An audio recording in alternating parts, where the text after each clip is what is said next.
Buongiorno, bentrovati col notiziario di prealpina.it che apriamo con le vaccinazioni che sono state eseguite questa mattina alla Fondazione Molina. Il vaccino è stato somministrato agli operatori della struttura e agli anziani che sono ospitati appunto nell'istituto di Viale Borri. Era presente il governatore della regione Lombardia, Attilio Fontana, che ha parlato di scuole chiuse, di zona arancione e della nuova giunta regionale. Vediamolo in questo servizio realizzato da Stefano Benvenu dell'agenzia Blitz.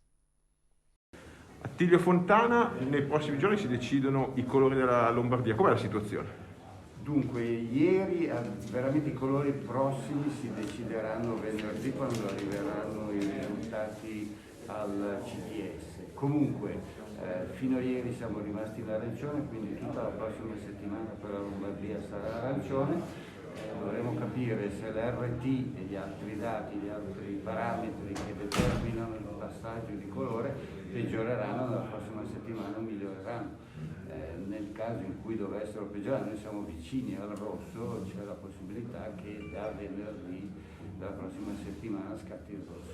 Dall'inizio di dicembre la indicazione dei parametri è stata modificata, è stata resa più rigorosa, per cui mentre l'RT prima per la zona arancione terminava a 1,50 è stato portato a 1,25. Quindi le scuole che ieri a Milano hanno anche manifestato in Piazza Duomo questa esigenza da parte di alcuni genitori di riprendere la didattica in Ma noi presenza. siamo perfettamente coscienti, io personalmente sono assolutamente cosciente del fatto che le scuole è necessario che vengano riaperte, però possono essere riaperte soltanto in una situazione di assoluta sicurezza per sé e per evitare che possano contribuire involontariamente a diffondere il virus. Oltretutto da una recente indagine che è stata svolta nella nostra regione, purtroppo la fascia di età che va dai 14 ai 19 anni è una di quelle nella quale è alta la percentuale delle persone che hanno pochi sintomi ma che comunque sono portatori del virus e che quindi contribuiscono a diffondere.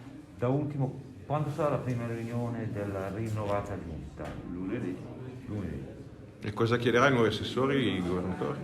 Chiederò di impegnarci con la massima determinazione per prendere il percorso di rilancio della nostra regione, per fare in modo che la nostra regione possa ripartire con grande determinazione, possa ritornare e come è sempre stata continuare ad essere la locomotiva di questo paese, perché senza il rilancio della Lombardia anche il paese soffre.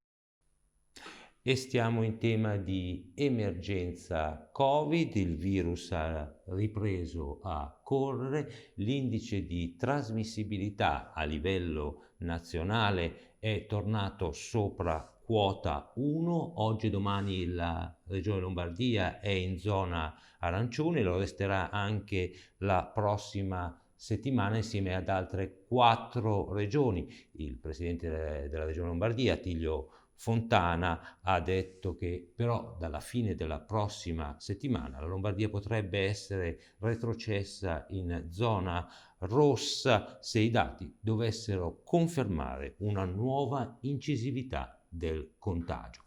Ieri in provincia di Varese si sono registrati 141 nuovi contagi, l'ultima settimana è andata peggio della precedente, si sono registrati infatti 1603 nuovi casi contro i 1460 della settimana appunto precedente. E passiamo alla cronaca, indagini ancora in corso sulla maxi rissa avvenuta ieri pomeriggio a Gallarate tra Corso Italia e Largo Camusi. Un centinaio di i giovani coinvolti erano armati di spranghe e catene. L'intervento delle forze dell'ordine li ha messi in fuga, c'è stato però un ragazzo di 14 anni rimasto ferito. Ora gli inquirenti stanno visionando le immagini delle telecamere di videosorveglianza per ricostruire l'accaduto e risalire i responsabili. E ancora cronaca, spostiamoci ora sull'autostrada Milano-Torino, dove la polizia stradale di Novara ha fermato una automobilista che dopo una sosta all'autogrill è ripartita imboccando l'autostrada in contromano. La donna è stata bloccata dopo 1 chilometro di inseguimento e è risultata positiva all'alcol test. E con questo è tutto, vi diamo appuntamento al notiziario di stasera alle ore 19. Una buona giornata.